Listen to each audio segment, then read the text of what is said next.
वजीर आला खैबर पख्तूनख्वा अली मीन गंडापुर से इस्तीफा तलब कर लिया है। ज़राए के मुताबिक सूबाई वजीर सुहेल आफरीदी को नया वजीर आला खैबर पख्तूनख्वा बनाने पर गौर किया जा रहा है। अहमद भट्टी रावलपिंडी से हमारे साथ मौजूद हैं। अहमद भट्टी, बड़ी खबर है, क्या वजह बनी इसकी?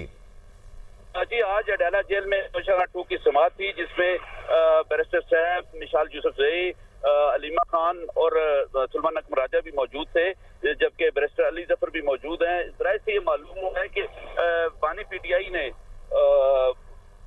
वज़ीर आला खैबर पख्तूनख्वा अली मीन गंडापुर से इस्तीफा तलब कर लिया है और सूबाई वजीर सुहेल आफरीदी को नया वज़ीर आला खैबर पख्तूनख्वा बनाने पर गौर किया जा रहा है। बानी पीटीआई ने पार्टी क़यादत को फौरी तौर पर हदायत पर अमल दरामद के भी अहकाम जारी किए हैं।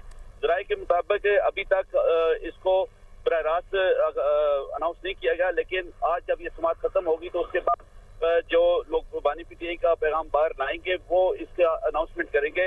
लेकिन अभी तक ये ज़राए से है और अली मीन गंडापुर से इस्तीफा तलब कर लिया गया और सुहेल आफरीदी को नया वज़ीर आला खैबर पख्तूनख्वा बनाने पर गौर किया जा रहा है। इस हवाले से सुहेल आफरीदी से जब हमारी बात हुई, उन्होंने कहा मुझे इसका इल्म नहीं, अभी तक कोई इत्तला नहीं मिली।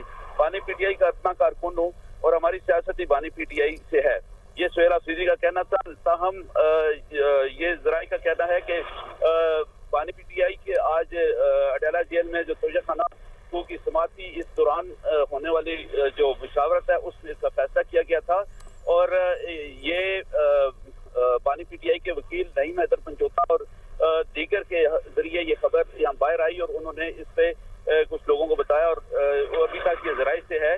अभी ऑफिशियली अनाउंस इसको जब तोशाखाना 2 की समाअत खत्म होगी तो उसके बाद होगा। ठीक है अहमद भट्टी, आप साथ ही रहिएगा।